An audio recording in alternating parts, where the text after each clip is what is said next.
In this episode of Odd One Out, a traditional politician will try to pass as an ordinary citizen. If the regular citizens find the mole, they will split the cash prize. If the mole goes unnoticed, he will keep the prize to himself. Who will be victorious? I am a regular citizen. I am a regular citizen. I am a regular citizen. I am a regular citizen. And I'm a regular citizen. I am not a regular citizen. Para sa unang tanong, each contestant will be given a maximum of 1 minute to answer. What are the qualities or characteristics you look for in a political candidate? It seems their political views are differing. I could definitely use this to my advantage. Feel ko naman wala pa munang matatanggal sa amin. Pero pinaghihinalaan ko si Jared. Economics over social issue, authoritarianism, very martial law coded ha? Para sa akin, wala naman ako pinaghihinalaan eh. Normal naman silang lahat. Mukhang agree naman kami sa lahat na ayaw namin ang kurang. No comment. Feel ko wala namang matag-ibig sa amin. Pero pinag-iinlaan si Kirby. Masyado siyang focus sa gender equality at social issues.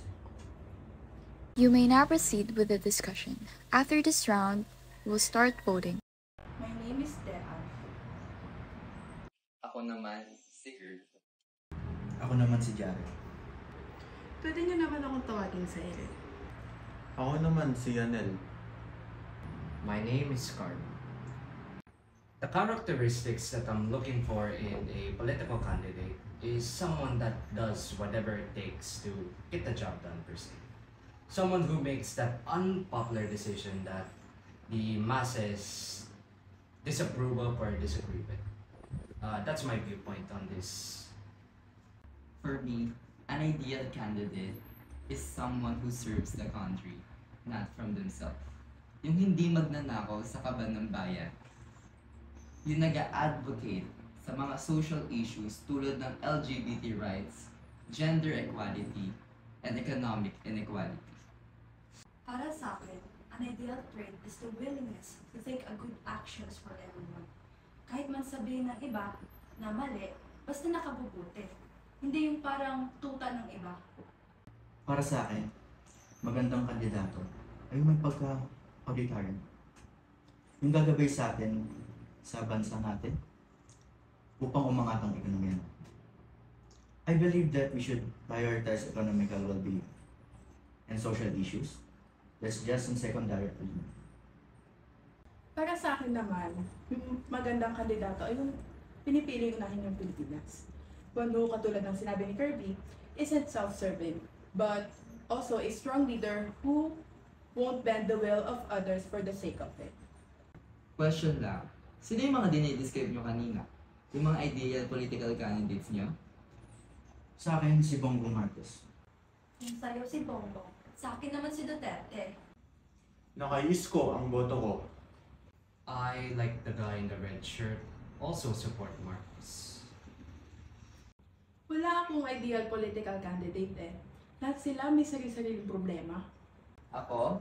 Kay Lenny ako. Si Lenny? Di ba Aquino yun? Anong Aquino? Hindi, paano nasabi? Mga kurakot yung mga yun eh. Wow! Si Lenny pa talaga kurakot. Si Marcos, hindi? At least si Marcos, maraming natutulong ng Pilipino. Ah, tulungan? Eh nandun nga yun sa ibang bansa nagbabakasyon. Anong tulong doon? Magbigay ka nga ng example? Guys, tama na. Hindi naman natin kailangan pag-awayan to. Ordinaryong tao versus politician to.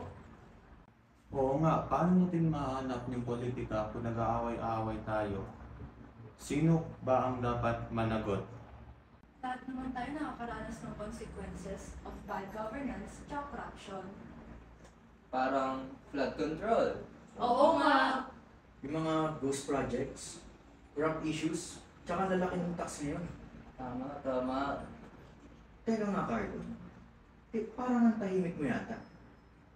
Oo nga. Ano ba political stance mo? Whoa, guys, I'm just saying.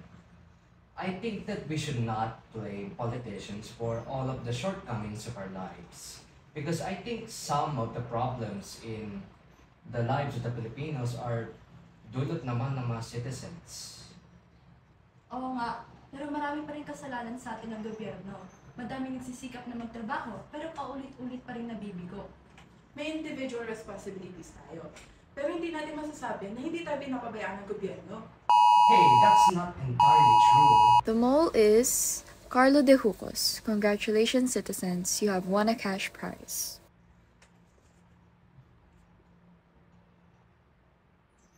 It's me? Yeah. Okay. You will regret this.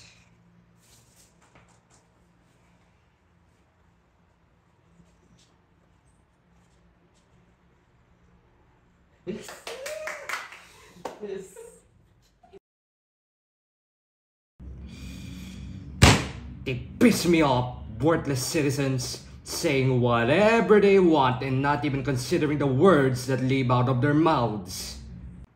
Huwag kang mag-alala. We got your back. Okay, but I know you guys can definitely do something about this. Guys, kamusta kayo? Tara kain tayo. Ikot-ikot. Nakaka-stress kahapon eh. Ano, G ba kayo? Pwede naman. Libre naman ako ngayon. Ako na lang bahala magsabi sa kanila. Sino ba gusto kumain? Sige, kita na lang tayo. Chat mo na rin sila, sama mo sila. Okay, bye-bye. Saan ba sila? Tagal na pa ng mga yun.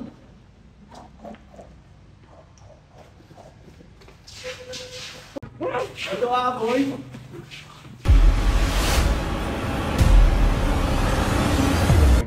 Hindi ko nga alam eh. Sabi nila 4 daw. Oo nga eh. Dito ba yun?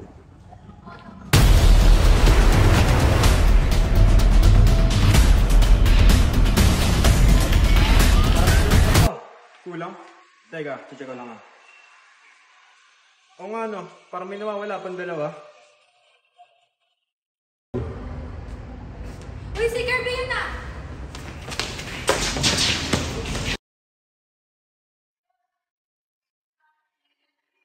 Uy, gising!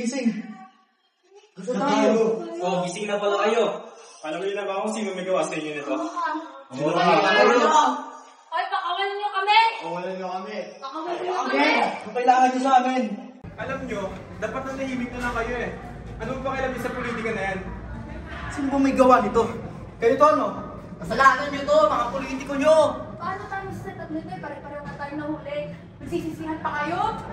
Alam nyo, bayaran nyo na lang kami. Oo nga. Magkano ba kailangan nyo? Kalahati milyon, maghahati na lang kami. Naimbang ba kayo? Mga normal na Pilipino lang tayo. Wala tayong ganun kalagang pera. Meron naman yung ganun talagang pera. Hati-hati na lang tayo. Ano ang ganun talaga eh? Ako nga rin. Patayin na lang kaya natin to. Wala naman natang kwenta sa atin to eh. Oo nga eh. Parang wala mga pambayad to sa house natin. Kunin mo na yung pangalo. Wala.